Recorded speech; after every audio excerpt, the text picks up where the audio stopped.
드라마의 시작 전부터 우리 심호기가 출연을 결정했다는 소식에 큰 화제가 되었던 드라마 시지프스. 이번 주 방영된 1, 2화를 보고 왔는데요. 결론부터 말씀드리면 이 드라마 분명 재미는 있습니다. 사실 1화의 오프닝부터 뭔가 달랐죠. 이거 작정하고 만든 드라마다 하는 느낌이 확 오는 멋있는 오프닝이었습니다. 서로는 잊지 마고 1, 2화에 대한 전반적인 감상을 각각 나눠서 이야기를 해볼게요. 우선 1화입니다. 드라마의 초반, 마치 미드나 넷플릭스 드라마를 보는 듯 박신혜 배우를 중심으로 미래의 이야기가 펼쳐지고 흡사, 타임머신 혹은 또 다른 평행 세계로의 여행을 묘사하는 부분은 이거 한국 드라마가 맞나? 우리나라에서도 이런 드라마가 정말 신선한데? 하는 생각이 들었습니다. 그리고 이어지는 조니 스타크의 비행기 수리 장면. 오랜만에 수트가 아닌 빨간 후드를 입고 등장한 시모기가 귀여웠던 것도 잠시. 고작 테이프로 어떻게 비행기를 수리하는지 문과라서 이해는 안 가지만 2차 대전 땐 다 그랬다는 승우조의 능청스러운 연기와 비행기 추락이라는 생각도 하기 싫은 끔찍한 상황에 대한 공감 때문인지 나름 긴장감이 느껴졌고 이에 1화 초반은 정말 재미있게 볼 수 있었던 것 같아요. 추락 과정에서 펼쳐지는 승우조의 유언 장면이 정말 웃겼다는 것도 드라마의 재미에 한몫하지 않았을까 합니다. 즉 시지프스 1화의 초반은 시청자들의 눈도장을 찍기 충분했어요. 초반 30분 정도를 보며 이 이상한 드라마는 뭐지? 하는 궁금증과 함께 드라마에 몰입할 수 있었습니다. 이어지는 후반부 스토리도 초반부의 흐름을 잘 이어갔다고 생각합니다. 태소리의 스토리의 경우 형과 관련된 과거 사연을 이야기하고 시청자들에게 극중 주인공의 감정선에 대한 공감을 형성했죠. 특히 의사인 친구 앞에서 그냥 약 좀 달라며 형에 대한 감정을 토로하는 태소리의 연기는 정말 대박이었습니다. 이렇게 형과 태수리의 연결 지점을 만들고 드라마는 결말에 가서 충격적인 내용을 공개했어요. 태수리의 형이 수트케이스를 들고 미래에서 왔다는 것, 사실 형의 시체는 진짜 형이 아니라는 것.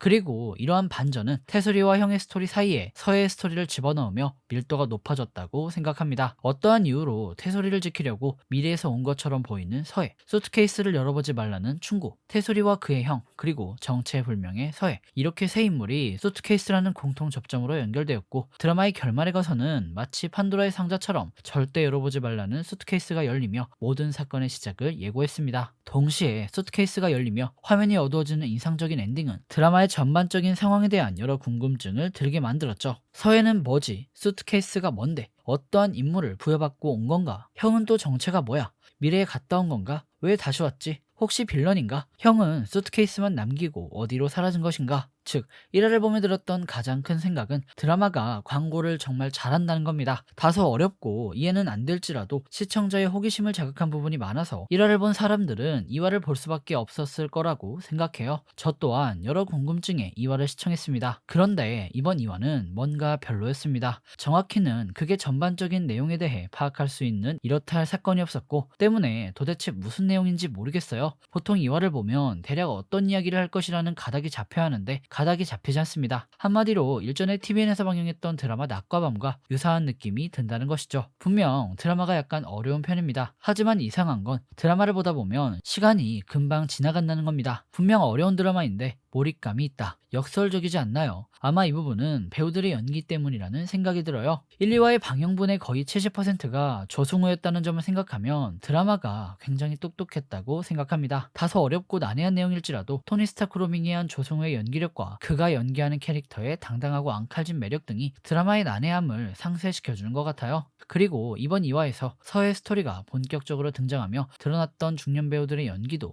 드라마의 몰입도에 큰 영향을 주었다고 생각합니다. 1, 2화의 감상을 총 정리하면 아무래도 다소 어려운 내용을 선택한 만큼 드라마 초반 제작진이 선택한 전략은 배우의 연기력과 그로 인해 형성되는 캐릭터의 매력으로 밀어붙이자인 듯합니다. 이를 통해 기본 상황과 캐릭터에 대한 전반적인 공감을 형성한 후 대중들에게 알려진 대로 최종 빌런이 등장하는 6화부터 본격적으로 밀어붙이겠다. 대략 이런 생각인 것 같아요. 당장 공개된 3화 예고편을 봐도 그다지 사건이 크게 진전될 것 같지는 않죠. 아마 1, 2화의 두루뭉술한 전개가 6화 이전까지 지속될 것처럼 보입니다. 개인적으로는 이게 장점으로 작용할지 단점으로 작용할지는 모르겠어요. 앞서 말씀드린 대로 1, 2화의 대부분 조승우라는 배우에게 기대감이 없지 않아 있는데 이러한 상황이 6화까지 지속된다면 상당수의 시청자들이 이런 생각을 할 수 있다는 것이죠. 조승우 때문에 참고 봤는데 이거 사건도 발생 안 하고 주구장창 밑그림만 그리고 이거 뭐야? 하는 불만을 표출할 수 있다는 것이죠. 앞으로 이 드라마가 성공하기 위해선 다음 주 3, 4화부턴 뭔가 인상적인 사건의 발생이 필요하지 않을까 합니다. 마지막으로 드라마를 보며 들었던 또 하나의 생각은 그간 개봉했던 영화들의 내용이 많이 섞여 있는 느낌이 든다는 겁니다. 그래서 제 배경 지식을 바탕으로 앞으로의 내용에 대한 리피셜을 해볼게요. 당장 다음 주 3화 단속국의 감시 속에서 서해가 태소리의 탈출을 돕고 두 사람은 브로커인 성동이를 만나겠죠. 그를 통해 미래를 암흑으로 바꾼 과학기술 타임머신을 목격할 겁니다. 여기서 태소리는 서해를 통해 알게 될 겁니다. 그 기술은 미래의 자신이 만든 것이라는 걸 말이죠.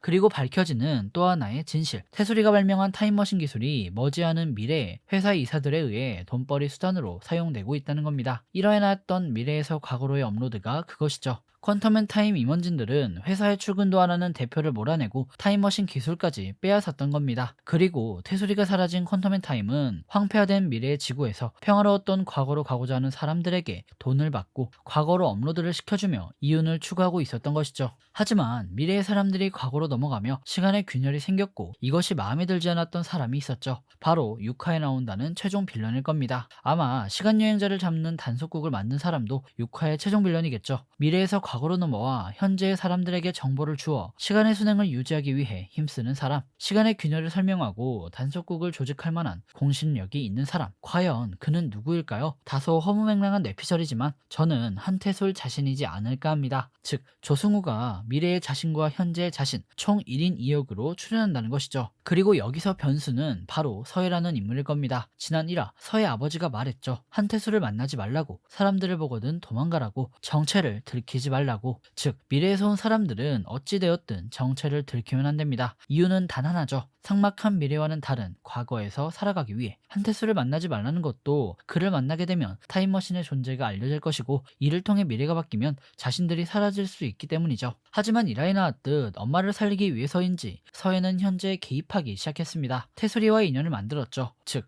서해가 과거로 간 이유와 서해 아빠가 서해를 과거로 보낸 이유가 다르다는 겁니다. 이에 이 드라마에선 서해가 제일 중요한 인물일 것이라는 생각이 들어요. 정리하면 미래의 한태술이 자신의 실수를 바로잡기 위해 한때 자신의 회사였던 퀀텀앤타임과 싸우는 이야기, 그리고 그 무대는 2021년 현재. 이게 이 드라마의 전반적인 스토리 같다는 생각을 합니다. 아직은 밝혀진 게 정말 없어서 이 정도까지 이야기를 해드릴 수 있을 것 같습니다. 자세한 이야기는 다음 회차를 보고 해야 할 듯해요. 우선 3, 4화를 본 후 리뷰 여부를 최종적으로 결정하고 업로드 소식을 커뮤니티를 통해 전달해 드리도록 하겠습니다. 그럼 지금까지 운공이었고요. 영상 유익하셨다면 구독과 좋아요, 알람 설정 부탁드립니다. 그리고 드라마에 대한 여러분들의 생각을 댓글로 남겨주시면 감사하겠습니다.